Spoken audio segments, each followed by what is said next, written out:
कहते हैं ना ड्राइंग जो है बोर्ड पर बनती है और उसके बाद तामीर फिर बाद में शुरू होती है। ठीक है, क्लियर है ये वाली पॉइंट। तो ये जो भी है आपका तस्वुर, आपका ख्याल आपके दिमाग में पैदा होता है, फिर उसको हम अमली जामा पहनाते हैं। तो दो, जैसे हमारा आज का टॉपिक क्या है, overhead tank and underground tank and overhead tank. अब ये एक ऐसी एग्जाम्पल है जिसको समझने के लिए आपको कोई बहुत ज़्यादा मेहनत करने की ज़रूरत नहीं है, सिर्फ और सिर्फ आपको अटेंशन की ज़रूरत है।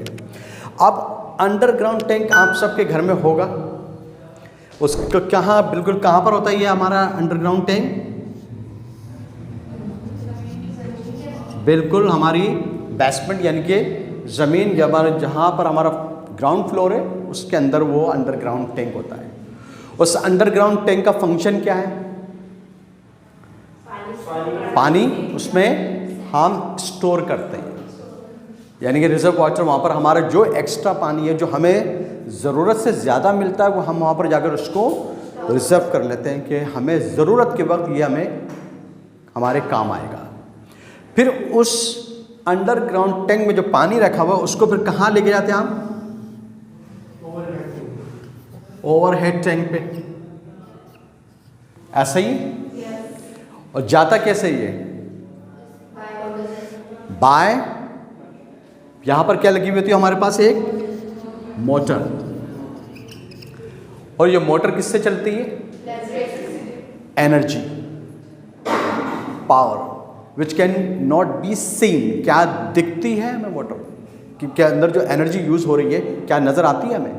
वो नजर नहीं आती, लेकिन वो एनर्जी यानी जो कि मोटर के अंदर मौजूद है, पावर यानी इलेक्ट्रिसिटी जिसको आपने लफ्ज़ इस्तेमाल किया, वो यहाँ से सप्लाई करती है अंडरग्राउंड टैंक से ओवरहेड टैंक पर पानी को। फिर वहाँ पर पानी जाके स्टोर हो जाता है दोबारा। फिर वो क्या करता है, वो पानी मुख्तलिफ ब्रांचेस के ज़रिए घर के मुख्तलिफ हिस्सों में वो सप्लाई होता है, ऐसा ही है। और अगर ये पानी जो हमारा ओवरहेड टैंक है, इस ओवरहेड टैंक पे अगर पानी नहीं सप्लाई हो तो फिर क्या होता है, उस ओवरहेड टैंक पे हमारे क्रैक्स पड़ जाते हैं। पानी अगर उस पर फिर जाए तो फिर वो पानी रिसना शुरू हो जाता है, यानी पानी ठहरता नहीं है। हम कितना भी फिर क्या करते हैं, उस पर प्लास्टर करते हैं, उसको दोबारा रिपेयर करते हैं, लेकिन वो पानी वहाँ पर ठहरता नहीं है और पानी रिसना शुरू हो जाता है।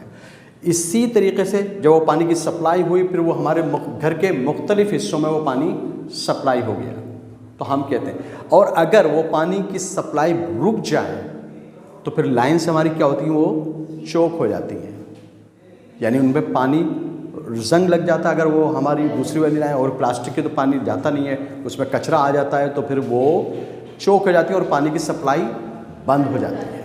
हम फिक्रमंद होते हैं ये क्या हुआ। तो सेम अगर प्रोसेस को हम अपनी ज़िंदगी में अप्लाई करते हैं, इस अंडरग्राउंड टैंक को और इस ओवरहेड टैंक की स्पेसिफिक एग्जाम्पल को, ये ऐसा ही है कि अंडरग्राउंड टैंक में जो हम इसको कहते हैं यहाँ पर रिजर्व है, वो हमारी नॉलेज है। ये नॉलेज हम जो गेन करते हैं किताबें पढ़कर, जो गेन करते हैं हम अखबार पढ़कर, क्लासेस लेकर, अच्छों बड़े दानिश्वर या हमारे घर के जो बड़े होते हैं या वालिदैन के साथ बैठकर जो कुछ हम हासिल करते हैं, वो ये सब कुछ हमारे अंडरग्राउंड टैंक यानी हमारे पास आ जाती है। और इसको हम इसको एनर्जी, एक मोटर होती है जो कि मोटिवेशन है हमारी। ये जो मोटर है हमारी, ये क्या है, हमारी अपनी एक लगन कुछ करने की। ये हमारी लगन हमें आगे लेकर जाती है, और ये लगन हमें नज़र नहीं आती, लेकिन काम हमारा सबको नज़र आता है कि भाई ये काम हो रहा है। तो यहाँ पर जो एनर्जी है वो हमारी जो नज़र नहीं आ रही, वो कौन कौन सी है? वो किताबें, वो स्टडी है जो कि हम घर में बैठकर करते हैं, या अपने बड़ों की सोहबत में बैठ के या वालिदैन के साथ बैठकर हम काम करते हैं, तो वहाँ से हमें वो एनर्जी मिलती है। उस एनर्जी के ज़रिए, उस मोटिवेशन के ज़रिए हम तमाम चीज़ सप्लाई करते हैं अपने दिमाग।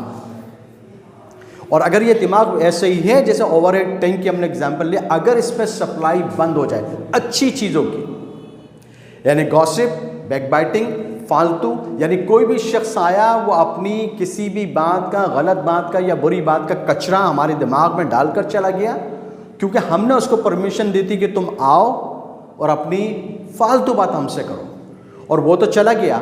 अब घंटों हम बैठे बैठे सोच रहे हैं और अपने आप को बर्बाद कर रहे हैं। वेरी सिंपल, ये जो आपका जो ओवरहेड टैंक कह लें, जिसको हमने एग्जांपल लिया है, या आपका दिमाग के लिए यहाँ पर आपको एक गार्ड बिठाना होगा, एक गार्ड जो कि फिल्टर करेगा कौन सी बात इसके अंदर आनी है और कौन सी बात इसमें नहीं आनी, और कौन सी बात आएगी तो इसमें रुक जाएगी।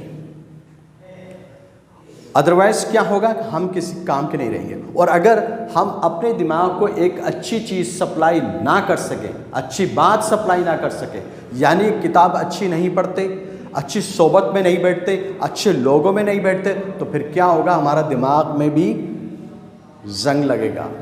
और कहते हैं ना कि वो अगर मशीन में के पुर्जों में जंग लग जाए तो वो खड़खड़ खड़खड़ खड़खड़ करने लगते हैं।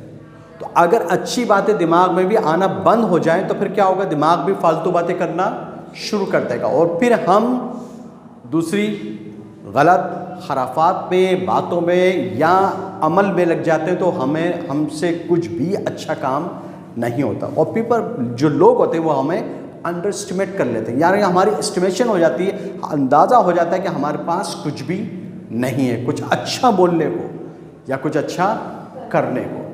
तो अगर आप चाहते हैं कि आपके दिमाग में चीज़ें आएँ, तो आप एक अच्छी चीज़ प्रोवाइड करें, उसको सप्लाई दें थ्रू न्यूज़पेपर, थ्रू बुक्स।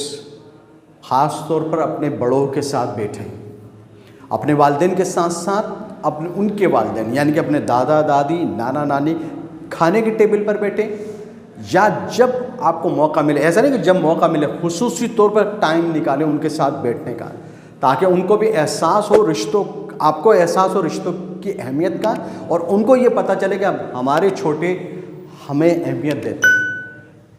फिर उनके साथ जो कुछ हम डिस्कस करेंगे वो इतना ट्रांसपेरेंट आपको ट्रांसफ़र होगा, इतना प्योर ट्रांसफ़र होगा, इतना सिंसेरिटी के साथ आपको ट्रांसफ़र होगा कि उस पर कोई शक नहीं कर सकता।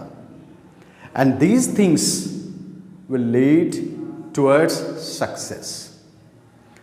अनफॉर्चुनेटली हम अपने बड़ों के साथ नहीं बैठते, और हमारे दिमाग में जितने भी क्रैक्स पड़ चुके हैं, देख लें, खुद से अंदाज़ा कर लें आप सारे, कि हम चाहें या ना चाहें, लेकिन हम कहते हैं कि हमारे दिमाग में क्रैक्स हैं। We are unable to utilize in our favour. Reason क्या है? रीज़न यही कि हमें इसकी इम्पोर्टेंस का अंदाज़ा ही नहीं है। इसीलिए हमने जो एक एग्जाम्पल लिया, ओवरहेड टैंक या अंडरग्राउंड टैंक, इसी तरीके से अगर हम अपने आप को तैयार नहीं करेंगे तो हमारा कभी भी दिमाग एक अच्छी बात की तरफ नहीं जाएगा। और जो लोग कहते हैं ना कि अगर जब आप अच्छा सोचेंगे नहीं तो फिर अच्छा देखेंगे भी नहीं, और जब अच्छा देखेंगे नहीं तो फिर अच्छा करेंगे भी नहीं। फिनिश। ये समझ लें कि आप फिर एक ऐसी ज़िंदगी गुजार रहे हैं जिसका कोई भी मकसद नहीं है। Clear my point?